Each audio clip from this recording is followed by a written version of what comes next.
वसुदेव जी महाराज की जो 7 भार्याएं हैं, पौरवी, रोहिणी, भद्रा, मदिरा, रोचना, इला, देवकी, ये पत्नियां हैं, पुत्र नहीं है। मन में थोड़ी बेचैनी तो होती है कि हमारे घर पुत्र नहीं है, इसलिए वो विवाह करते ही चले गए, शायद इस बार पुत्र हो जाए, इस बार पुत्र हो जाए।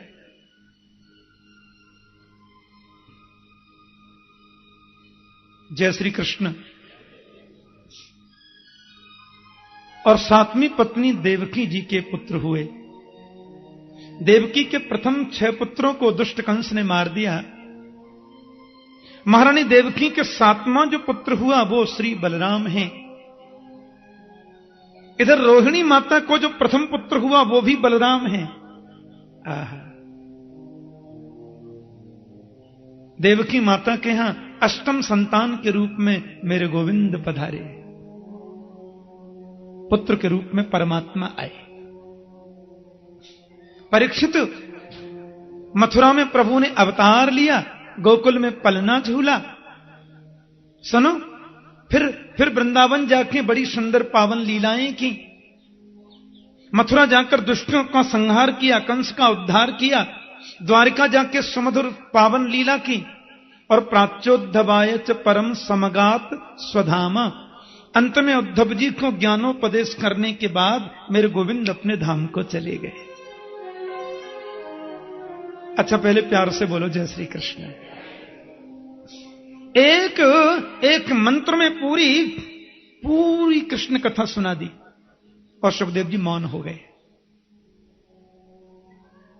अब वहां हजारों संत बैठे थे, हजारों तत्वज्ञ मनीषी बैठे थे, कुछ सदगृहस्थ साधक गण भी बैठे थे, योगी जपी तपी सन्यासी भी थे।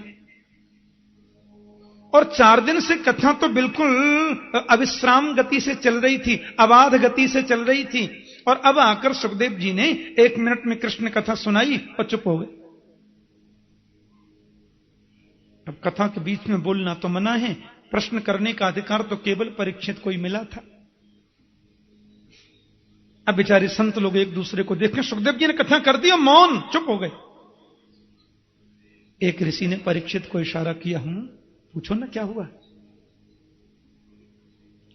राजा परीक्षित ने सुखदेव जी महाराज से प्रार्थना की, गुरु जी हो गई कृष्ण कथा। सुखदेव जी बोले, अभी सुना तो दी। मथुरा में जन्म लिया, गोकुल में ये किया, वृंदावन ये किया, द्वारिका ये किए, फिर मथुरा ये की और चले गए। यानी कि हो गई कृष्ण कथा। बोले सुना तो दी अभी। परीक्षित की आंखों में आंसू आ गए, करुणार्द्र हो गए परीक्षित। बोले गुरुजी आप क्या कहते हैं। वो सूर्य वंश कृष्ण चंद्र वंश आपने सुनाया, मुझे बहुत अच्छा लगा, लेकिन जिस कृष्ण कथा को विस्तार से सुनने के लिए मैंने सारी कथाएं संक्षिप्त सुनी, वो कृष्ण कथा आपने और संक्षिप्त कर दी। मुझे अजीब लगा, अटपटा लगा और अच्छा तो बिल्कुल नहीं लगा। सुनाओ ना महाराज, कि गोविंद के साथ में तो मेरा बहुत संबंध है। पितामहा में समरे मरंजय देवव्रताद्यास्तिरथैस्तिमिंगिलै दुरत्ययम् कौरव सैन्य सागरम् कृत्वा तरन् वत्सपदम् स्मयत्प्लवाः। बड़ी समझने की बात। मेरे बाबा पांडव 5 थे, सेना उनके पास थी 7 अक्षौहिणी। कौरवों की सेना तो एक सागर थी गुरुजी, और कौरवों की 11 अक्षौहिणी सेना रूपी सागर में बड़ी बड़ी तिमिंगिल मछलियां थी। भीष्म पितामह, द्रोणाचार्य, कृपाचार्य, बड़े बड़े दिग्गज अतिरथी वीर। लेकिन मेरे बाबा पांडवों ने श्री कृष्ण के चरण रूपी नौका का जब आश्रय ले लिया, तो कौरवों के सेना रूपी सागर को ऐसे पार कर गए गुरुदेव, जैसे गाय के बछड़े का जो खुर का गड्ढा होता है ना, उसको कोई पार कर ले। वत्स पदम स्मयत् प्लवाः। जो प्रभु मेरे बाबा पांडवों के रक्षक, उनकी कथा संक्षिप्त सुनूं, ये नहीं हो सकता। बाबा की बात छोड़िए, मैं तो अपनी बात कहते हैं कि द्रोण्यस्त्र विप्लुष्टमिदं मदंगम संतान बीजम कुरु पांडवानाम जुगोप कुक्षिम गत आत्मचक्रो मातुश्च मे यह शरणं गताया। कौरव और पांडवों के वंश को आगे चलाने का बीज बचा था मैं, और 9 मास पूर्ण कर रहा था मातृगर्भ में। तो अश्वत्थामा जी ने मुझे गर्भ में ही नष्ट करने का प्रयास किया, ब्रह्मास्त्र चलाया। हमारी मातुश्री रोती रोती गोविंद की शरण में जब आई तो प्रभु ने सूक्ष्म रूप लिया और मातृगर्भ में प्रकट हो गए, मेरी प्राण रक्षा कर दी।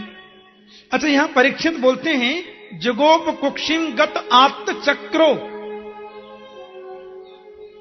जबकि आपने पहले दिन कथा में सुना था कि भगवान ने परीक्षित को गर्भ में जाकर कैसे बचाया। बोले अपनी गदा घुमाई।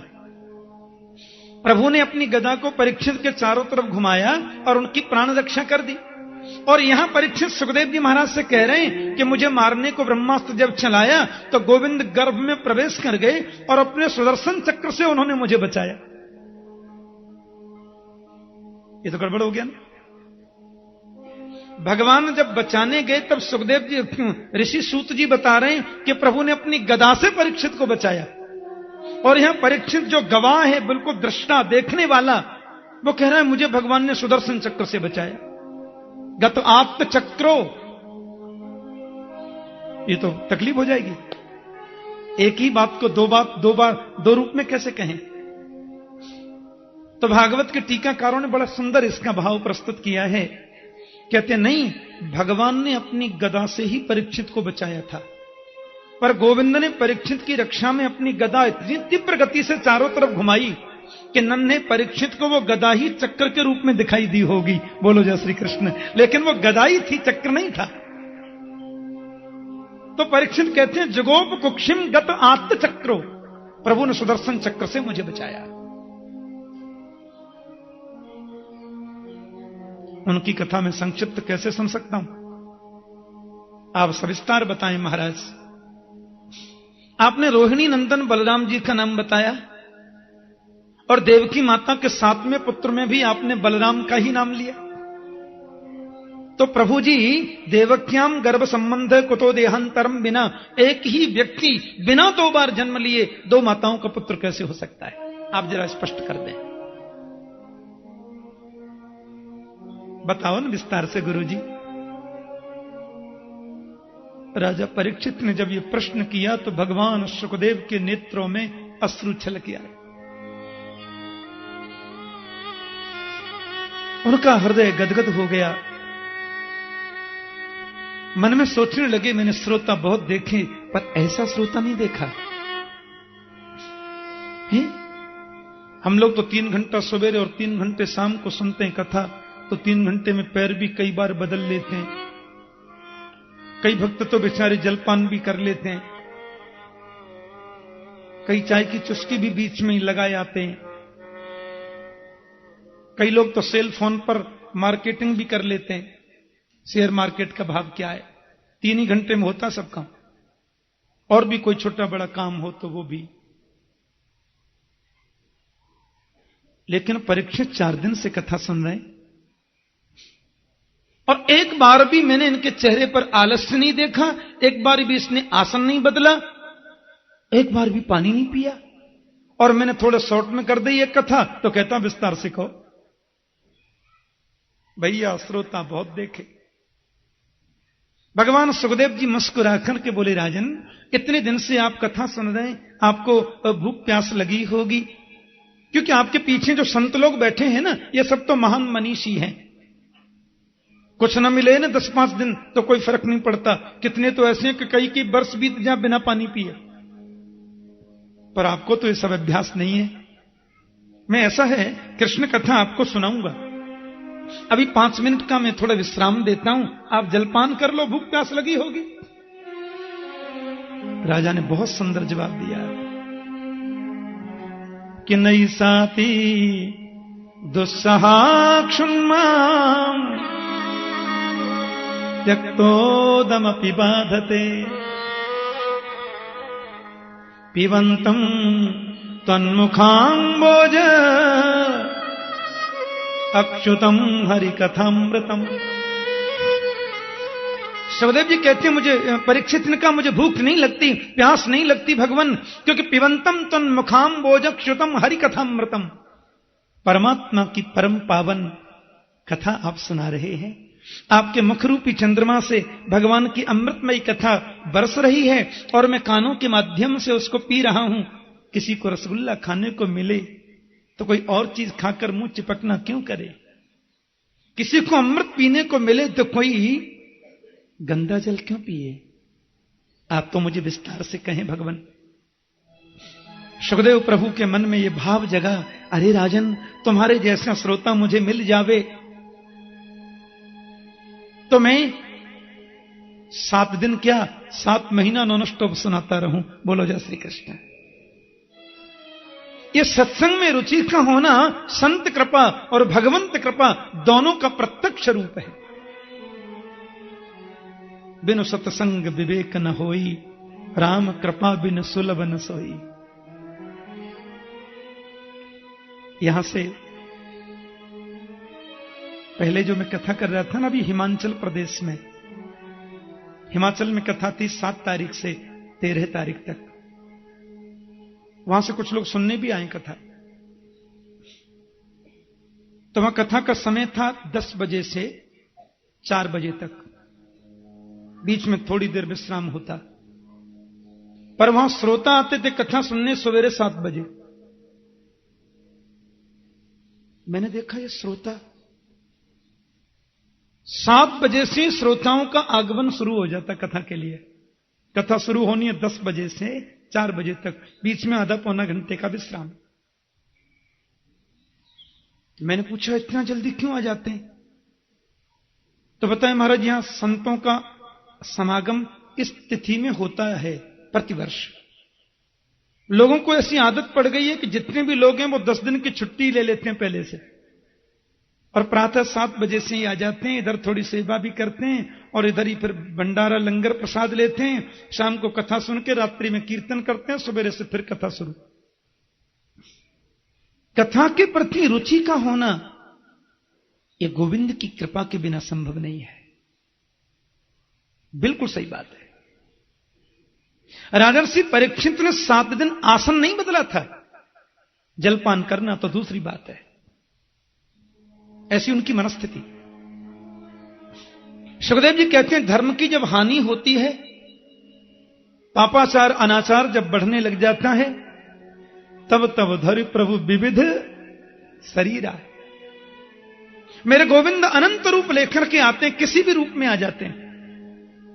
गाय का रूप लेकर के पृथ्वी देवताओं के साथ में ब्रह्मा के पास गई। ब्रह्मा बोले क्या हुआ? बोले मैं रसातल में जाने वाली हूं, पाप बढ़ रहा है, अत्याचार बढ़ रहा है। ब्रह्मा ने कहा बेटी तुम 2 मिनट रुको, मैं जरा भगवान से बातें तो कर लूं। ब्रह्मा ने आंखें बंद करी और मन की डोर गोविंद के चरणों तक पहुंचाई और 1 मिनट मौन रहकर दूसरे ही मिनट आंखें खोल दी। पृथ्वी बोली क्या हुआ? बोले मेरी बात हो गई, मेरी वार्ता हो गई। क्या कहा प्रभु ने? बोले वसुदेव ग्रहे साक्षात भगवान पुरुष परः।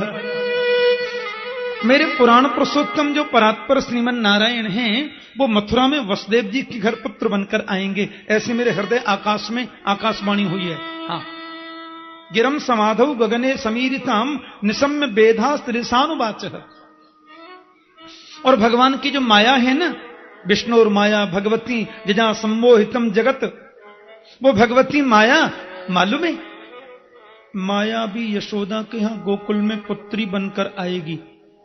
भैया हम लोग भी सावधान हो जाएं। हम सब देवता क्या करें मालूम?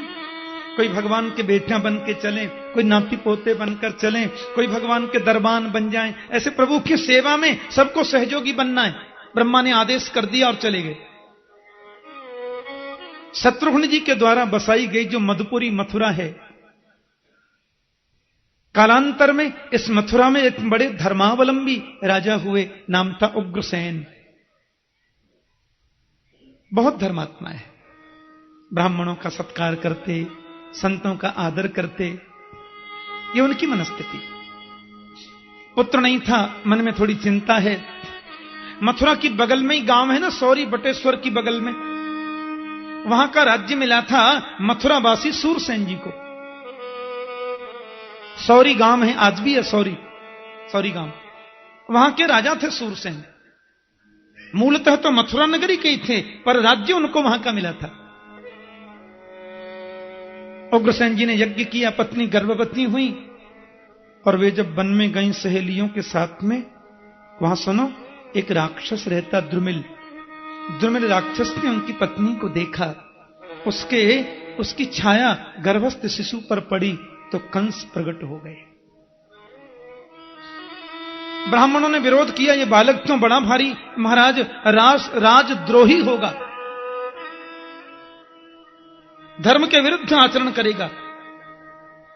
उग्रसेन बोले, नहीं, ऐसा पुत्र मुझे नहीं चाहिए। लता पत्रों में लपेटकर उसको यमुना में प्रवाहित कर दिया। वसुदेव के पिता सूरसेन जी यमुना में भजन कर रहे थे, उन्होंने बच्चे को लिया, पाला और घर पे लाए। नारद जी से ज्ञात हुआ कि मैं उग्रसेन का पुत्र हूं, वन में चला गया, बड़ी तपस्या की। शंकर बोले, क्या चाहिए? बोले, ये वर दे दो कि मैं मरूं कभी नहीं। शंकर जी बोले, ऐसा वरदान देना हमने बंद कर दिया है, पहले बहुत दे दिया। तुम लोग हमसे ही वरदान लेते हो, हम कोई तकलीफ देते हो, समझे? अब नहीं फंसेंगे, हमको देवताओं ने समझा दिया है। शिव जी बड़े भोले हैं ना। आसु शीघ्रम तुष्यति थी आसुतोष, बड़ी जल्दी खुश होते हैं। बेलपत्र चढ़ा दो तो भी खुश, हेडपंप का पानी चढ़ा दो तो भी खुश, 3 पत्ते का बेलपत्र चढ़ा दो, चिनिया बादाम चढ़ा दो, घंटा चुरा के भाग जाओ।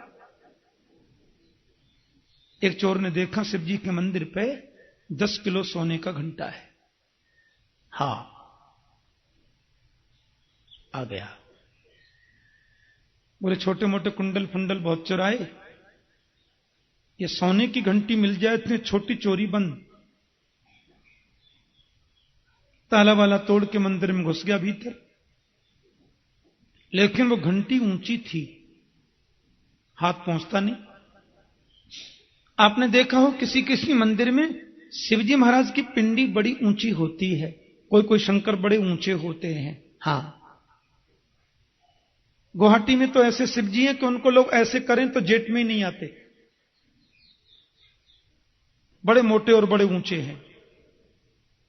अब चोर ने सोचा इस पर ऊपर चढ़ जाऊं तो घंटी हाथ में आ जाएगी, तो शिवजी के ऊपर चढ़ गए, और शिवजी पर चढ़कर जैसी घंटी उतारने लगा सोने वाली, तो शंकर जी प्रकट हो गए। त्रिशूल लेकर के भगवान शिव प्रकट हो गए। बोले, बास बास बास भगत वरदान मांगो, क्या चाहिए क्या चाहिए? मैं बहुत खुश हूं।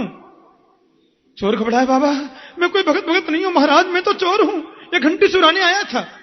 शंकर जी बोले, फालतू बात नहीं करते, कोई 3 पत्ते का बेलपत्र चढ़ा के ही पूजा मान लेते हैं, कोई 1 लोटा हेडपंप का पानी चढ़ा के ही चलते बनते हैं। तुम कितने ऊंचे भगत हो, पूरा शरीर ही मेरे ऊपर चढ़ा दिया, तू तो मांग ले, हम दे देंगे। बताओ, इतना दयालु दुनिया में कोई है? आज शिव चतुर्दशी है, लगने वाली है। भगवान शंकर परम करुणाशील हैं, और कई बार तो वरदान ये देते हैं भुगतना देवताओं को पड़ता है, ये तो दे के चल दी। देवता कहते हैं, बाबा सोच तो लिया करो। बोल भैया, अपन न आगे दे सोचते हैं न पीछे सोचते हैं, जिसने हमसे कुछ कहा प्रेम से, बस अपन तो देते ही बनते हैं। शंकर जी बोले, अब नहीं करते अपने, ऐसी गलती देवताओं ने समझा दिया। तो बोले, महाराज मेरी प्रतिज्ञा तो बेकार चली जाएगी। नहीं, बेकार क्यों जाएगी? हम बोलते हैं ना, तुम भगवान के हाथों से मरोगे, मनुष्य के हाथ से नहीं मरोगे। बस अब तो अजरमर हो गए ना, लेकिन मुझे मारने वाला भगवान है कि मनुष्य, पता कैसे चले? शिव जी बोले, धनुष ले जाओ। इस धनुष को नारायण के अलावा कोई तोड़ नहीं सकता, जो धनुष तोड़ेगा वो तुमको छोड़ नहीं सकता। कंस ने आकर के मथुरा पर चढ़ाई कर दी महाराज। अकासुर, बकासुर, व्योमासुर, अरिष्टासुर, कैसी धैनुकासुर, बड़ी भारी सेना एकत्रित कर ली। पूतना जी भी थी उसमें, आकर के मथुरा पर चढ़ाई कर दी। यज्ञ चल रहा था, यज्ञ विध्वंस कर दिया, ब्राह्मणों का अपमान कर दिया, संतों का अपराध कर दिया। सब दौड़े दौड़े आए। महाराज कंस आ गया। उस उग्रसेन ने बुलाया, सुनो तुमने विप्रों का अपराध किया, चलो कोई बात नहीं, तुम आ गए, तुम्हारा ही घर है, आपत्ति नहीं, पर इनसे क्षमा मांगो। कंस ने कहा, इनसे क्षमा मांगो? पिताजी सुनिए। पिताजी बोले, क्या है? बोले, चलिए। जेल में डालकर डबल ताला लगा दिया। चाचा जी बोले, क्या कर रहे हो? बोले, आप भी चलिए। उनको पकड़ के डबल ताला फिर लगा दिया। चाचा जी और पिताजी दोनों जेल में बंद, और जितने उनके अनुयायी थे धर्मात्मा, सबको दूसरे जेल में डाल दिया। अपना सेनापति, अपना महामंत्री, अपना सब कुछ एकाधिकार कर लिया। ढिंडोरा पीट दिया। कोई यज्ञ नहीं, कोई पूजा नहीं, कोई पाठ नहीं, जो कुछ हूं केवल मैं हूं। यज्ञ करना है कंसाय स्वाहा बोलो, अनुष्ठान करना है कंस महायज्ञ करो। बेचारे लोग क्या करें, माला जपते हैं छुप करके। त्राही त्राही मच गई पूरी मथुरा में, पूरे इस प्रदेश में। एक बात कहूं, कोई कितना ही बड़ा दुष्ट हो, आखिर दिल तो सबको होता है। ये बड़े बड़े दुरात्मा जीवों के मन में भी कभी कभी करुणा जगती है। आज कंस जब महल में जा रहे थे स्वस्थ मन से, तो उसने महल में प्रवेश करते ही एक परम सुंदरी युवती को बैठे देखा। आंखों में आंसू थे। महामंत्री ने पूछा, आप जैसा कठोर दिल, आंसू? बोले, सामने जो बैठी है ना, जानते हो कौन है? ये मेरी लाडली छोटी बहन देवकी है, मेरे चाचा जी की बेटी, देवक महाराज की पुत्री। इतना डरती है मंत्री जी हमसे, ये मेरे सामने कभी आती नहीं। इसको लगता है कि ब्रह्मा ने दुनिया में बुरे लोग जो बनाए, उसमें सबसे ज्यादा बुरा मेरे भैया कंस को बनाया। क्योंकि कहती है मेरे पिताजी और ताऊजी दोनों को कंस ने जेल में डाल दिया। पर महामंत्री, मैं इसको पिता की कमी खलने न दूंगा। बड़ी धूमधाम से बहन का विवाह करूंगा।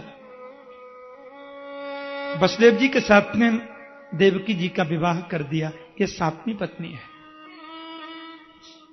और महारानी देवकी जब उनकी भारजा के रूप में पाणी ग्रहण हो गया, देवक महाराज और उग्रसेन जी भी जेल से पधारे।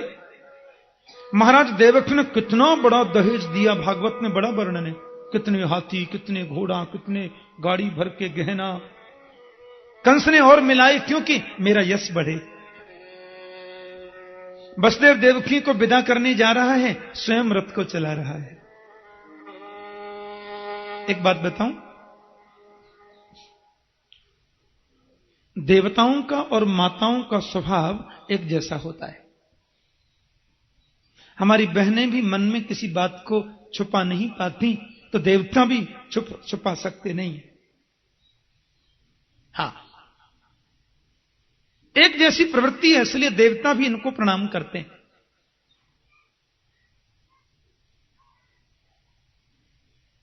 अब देवता थोड़े चुप रहे आते तो क्या बिगड़ जाता, लेकिन बोल गए। पथि प्रग्रहिणम कंसम आभास्याः शरीरवा अस्यास्त्वामष्टमो गर्भो हंतायाम बहसे बुध। देवता कहते हैं, अरे कंस, जिस बहन देवकी को विदा करने जा रहा है, इसका अष्टम गर्भ तेरा काल होगा। आठवीं बेटी काल होगी नहीं कहा, बेटा काल होगा नहीं कहा, अस्यास्त्वाम अष्टमो गर्भो, इसका अष्टम गर्भ तेरा काल होगा। और शरीर को आत्मा मानने की गलती जो करते हैं ना, वो अपने शरीर की सुरक्षा के लिए बड़े से बड़ा कुत्सित कार्य भी हंस के कर लेते हैं। 2 मिनट पहले जिसके प्रति पुत्री जैसा भाव है, उसी बहन के सिर के केस पकड़कर नीचे खींच लिया और मन में सोचा, मेरे काल को जन्म देने वाली देवकी को जिंदा ही न छोड़ूंगा, तो काल पैदा कहां से होगा। तलवार लेकर मारने दौड़ा, वसुदेव जी ने हाथ पकड़ा और कुछ पंक्तियां बड़ी सुंदर कही हैं वसुदेव ने, सुनने लायक है। कि श्लाघनीय गुण शौरेर भवान भोजयसस्करः स कथम भगिनीं हन्या स्त्रियमुद्वाह पर्वणि।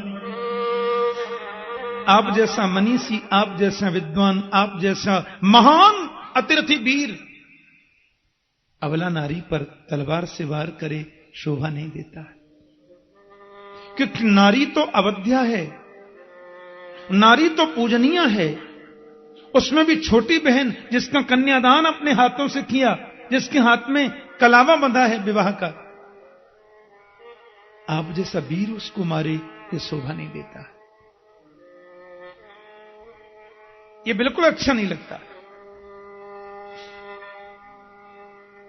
कंस ने कहा आपने सुना नहीं इसका, अब पुत्र मेरा काल होगा। तो वसुदेव जी बोले काल से बचोगे कहां,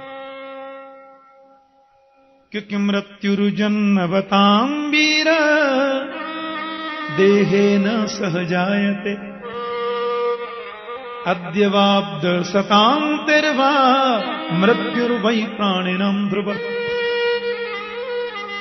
राजन, जन्म जिसने लिया है तो हमारे साथ में हमारी मौत भी जन्म लेती है। और अद्यवाब्द सतां तिर्वा मृत्युर्वै प्राणिनां ध्रुव। आज कल परसों 1000 वर्ष बाद भी मरना तो सबको पड़ेगा। प्रश्न जीने का नहीं है, प्रश्न मरने का नहीं है। प्रश्न यह है कि जितने दिन अपन जीते हैं उतने दिन करते क्या है।